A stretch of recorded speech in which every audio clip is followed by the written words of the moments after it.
Hey y'all, so I'm just coming at you really quick with a preface, pre-start, whatever. Anyways, so this vlog is basically just me like hanging around the house, baking some bread. Enjoy the recipe. If you have questions, let me know, and I will try and remember to link to the original bread recipe, which this bread recipe is based off of in case you want to like do it that way.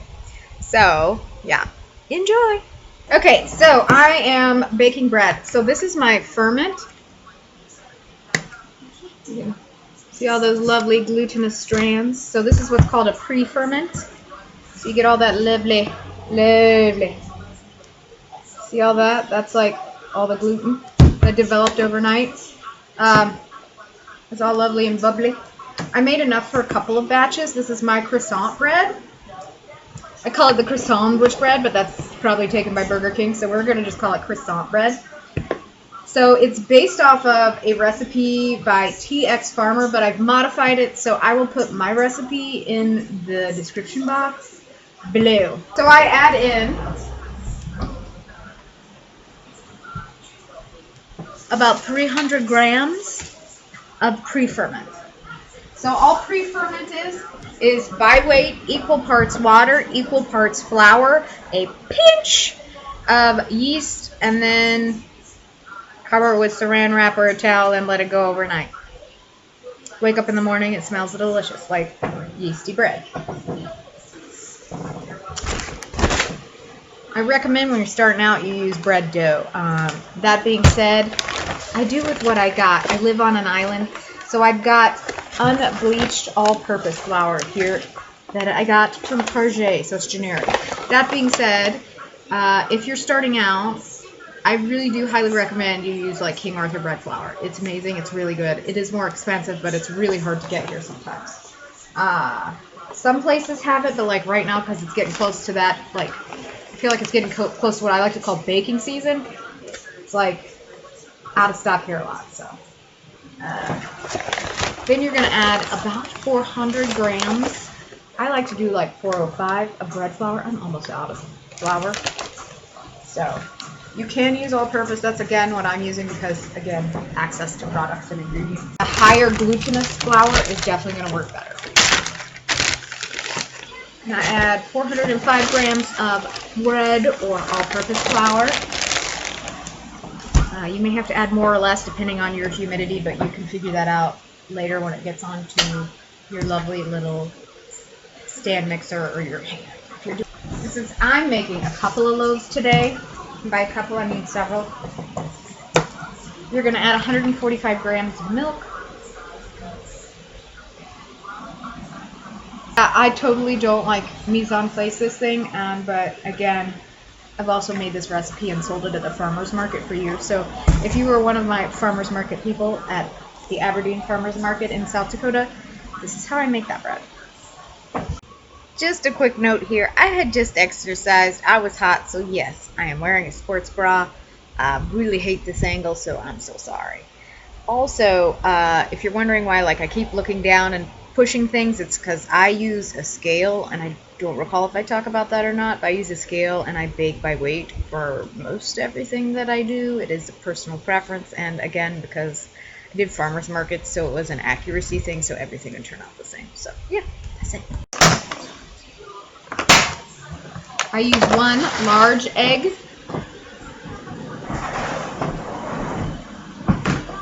The original recipe called for 77 grams of eggs, but I just use one large, which is, I think it's 50 or 60 if I recall correctly. And your sugar. So this is where my recipe differs, that and I use less eggs.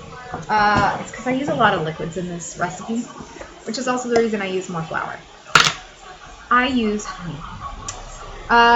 When I was baking for the farmer's market in, hold on, it's loud. I got like video background noise because I just like noise.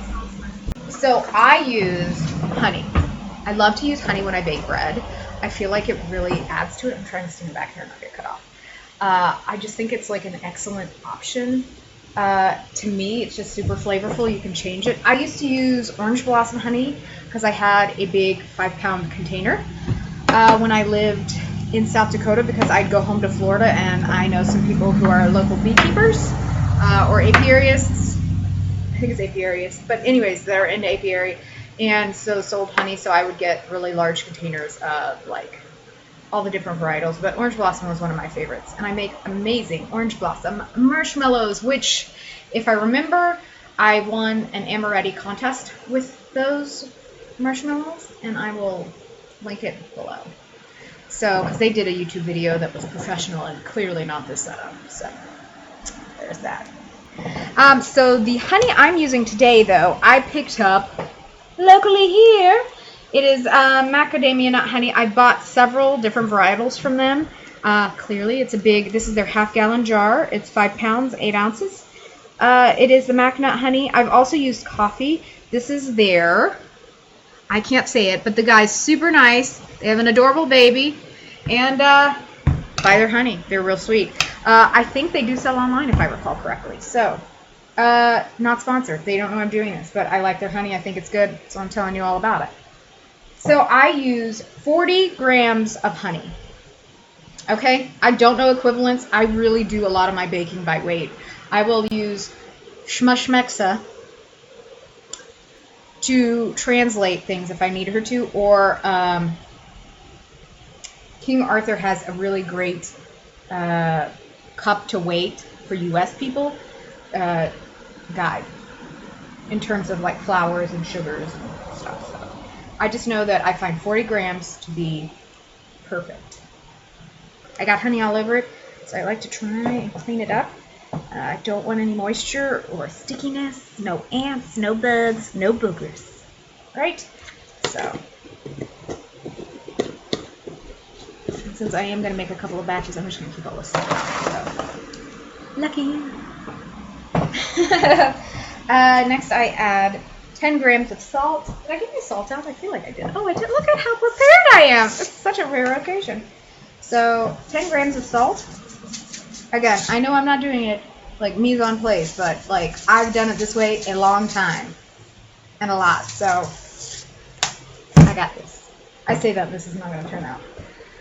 I will say the other thing here in Hawaii, since most places don't have air conditioning in their homes, some places do, but the majority do not. Like I don't have it in my apartment. I have my fan going, and I'm doing this in the morning so that hopefully it'll be cool enough when I roll the butter in, because this is a croissant dough. So I hope this turns out.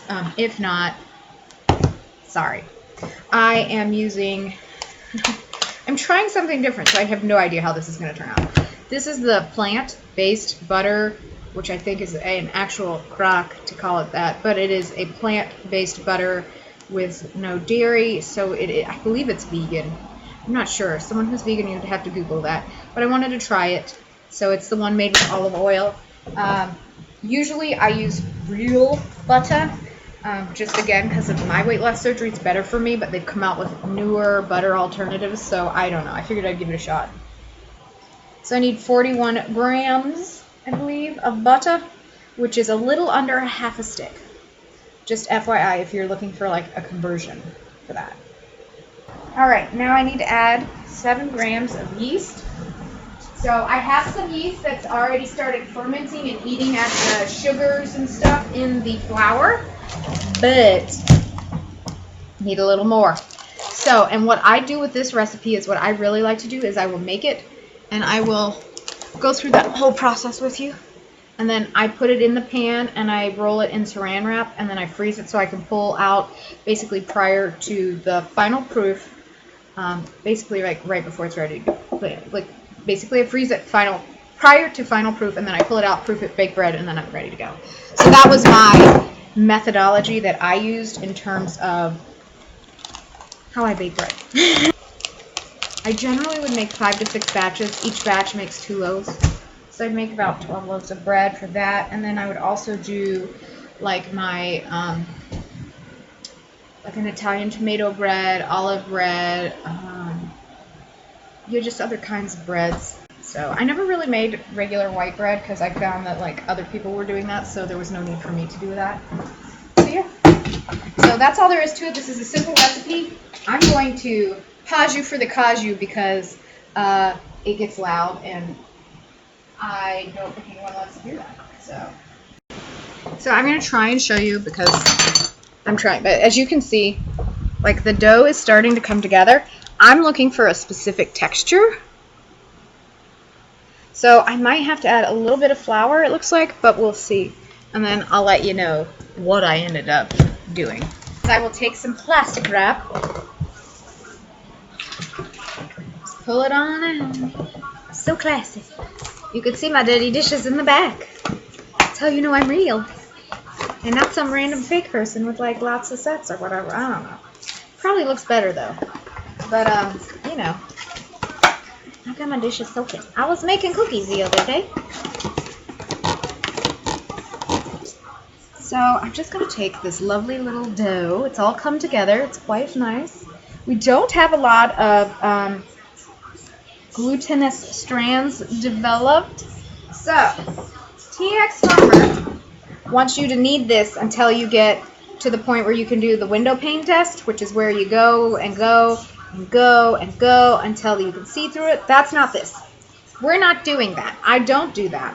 What I do instead is Dan Leppard's theory on bread, which is time. So I will let this sit and ferment in the fridge for several hours before I'll pull it out and roll it out, and you'll see that I will have and be able to do that window pane test without having to have spent all that time kneading it, one by hand if you're doing it that way, because you can, and I have, or by like letting it go in the stand mixer for 100 years, what it feels like. So that's my theory. That's what I do. I like it. It works for me. So we'll see ya when we come back. 3 hours later. Okay, so I have rolled my dough out. It's been a couple of hours. If you get really fancy people, they'll measure it. I've done this long enough that I have a general idea of like what size I need to put in here. And I'm also going to do a super lazy methodology to get my butter in. Okay, editing Shannon is back. I just feel the need to say that I had other things going on that day and I didn't actually have time to get like my butter block done. So hence why I did this. So all the like hella home bakers, don't get real mad at me. I did it. I'm just going to tell you it worked, as you'll see by the end of this video, if I remember to include that footage. And it was fun. So, there you go. In fact, I left my butter out too long. It's melting. So, we're going to get it in, and then I'm going to spread it out. And then I'm going to put this back into the fridge for a little bit. Normally, I would go ahead and do another fold, or do a fold immediately. That's not really going to be possible with this butter. It is way too soft. So, which, you know, happens here.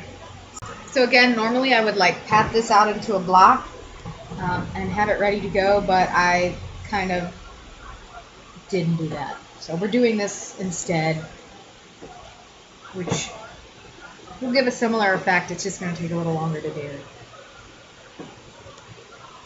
Okay, perfect. Or at least perfect for me. Okay, so we're going to do this. What I'm going to do is make sure I'm sealing really good down here. Getting any air out, also sealing. So, hopefully this will work. I'm pretty sure it will. Sealing, patting, air out.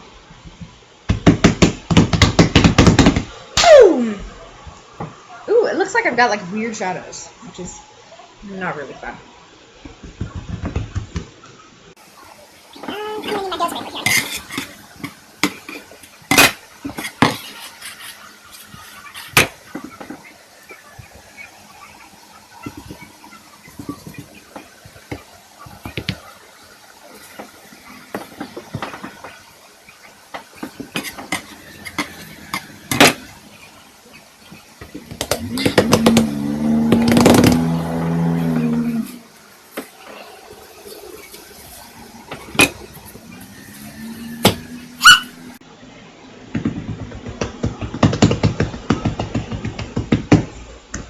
Okay, so again, normally I would roll this out and go ahead and get like a double fold in, and I'll show you how to do a double fold when we come back.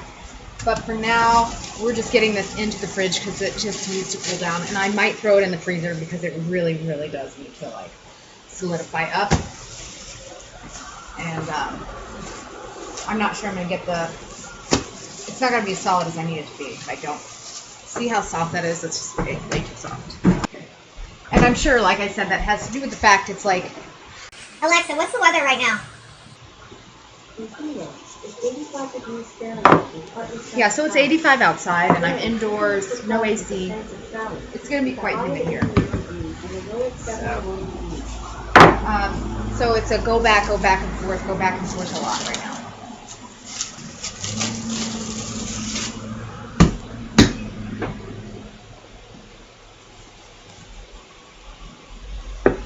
My friends that own a patisserie use they have a dough sheeter they use and do this with, which obviously is a lot more efficient than by hand, but all I got is this, the gun show.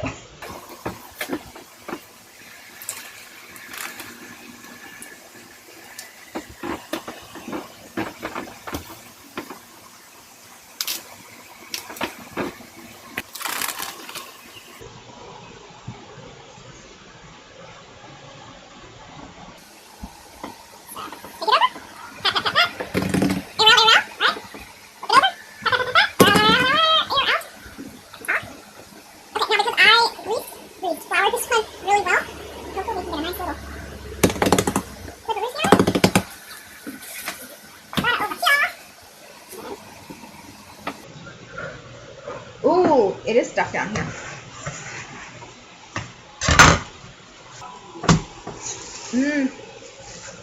Sticky, sticky, sticky.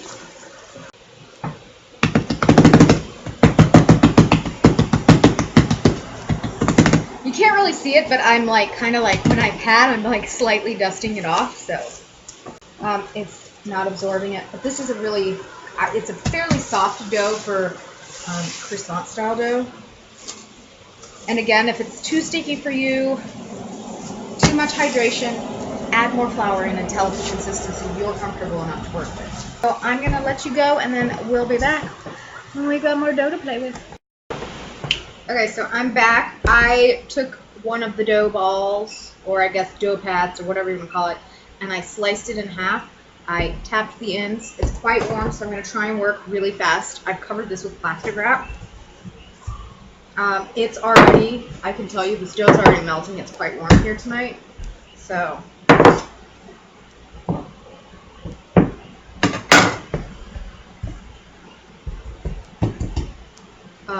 yeah, I mean, I'm hoping I'm not going to have too much of a mess with this. But. So you have several options in how you want to do it. I'll show you both ways you can do it.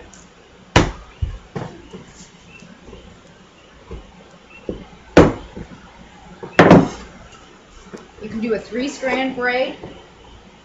I hope you guys can see this. I'm sorry if you can't. See? It's melting. And then you can braid.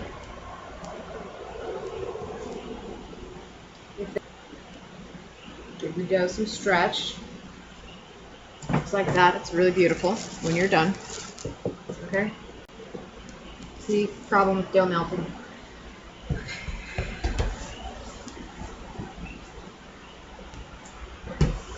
Oh, this is going to be so messy later. Okay, I'm going to show you the other way because this, again, is not for sale. This is just stuff I'm doing for myself for Thanksgiving. So I got towards the end when I did the farmer's market. This was the easiest way to do it. I did a 2-strand and I just twisted. Similar effect. And then I just roll my dough, and I do what they call a baked potato wrap, I believe, where it's twice wrapped basically in the saran wrap, and it's ready to go in the freezer. So I'll do that a few more times, and then, yep. So that's all there is to it. And then if I remember when I go to bake this off the night before, I'll freeze this, and then I'll take it out. I'll spray this. I like USA pans; they work the best. I'll put it in here. I'll give it a little spray of like cooking oil or whatever. Cover it with the saran wrap, and then let it rise all night. And then in the morning, it's ready to go. I do mean early morning, like I wake up at 5:30, and so you'll put this on. You'll egg wash, preheat your oven to 425, put it in for 425 for 10 minutes, then open the oven, flip the bread around, 375 for 20 to 30 minutes. So that does take a little time to figure out. I messed up a lot of croissants before I got it right. So if you mess up the first time, don't be upset. Just keep trying, because eventually you will get it. So, yep. Hope you enjoyed this. Okay, update really quick. I remembered that I said I would show you the bread when it was done. So I baked some off like a couple hours ago. I pulled it out of the pan. It pulls pretty cleanly. These USA pans are amazing. But that's what it looks like. The finished product. Normally you would want to take and do an egg wash. I didn't do that. I am giving this to some friends tomorrow, and I was in a hurry when I pulled it out this morning. Also, I would have egg washed it right before I put it in the oven, but I was in a hurry. I was lazy. Yeah, I don't have any other excuses than that. But I would say if this is something you're interested in, give it a shot. If you have any questions about the techniques used to roll and laminate dough, let me know. So that will be the end of this vlog / recipe / I don't know. It's a thing. I think we should do this more often. I don't know. Anyways, I have other recipes I'm going to experiment with. This isn't an experiment. This is one I've literally done for the past almost 4 years now. I've sold this at farmers markets. It was my bestseller. So anyways, if you want it, enjoy it. I'll link you to the original recipe, and then I'll put like my take on it below, because I did change like all the ratios and ingredients. Not all of them, but some of them. So anyways, enjoy. And yeah, if you have any questions or anything, because I do also make a mean puff pastry, let me know in the comment section below, and I'll talk to you later.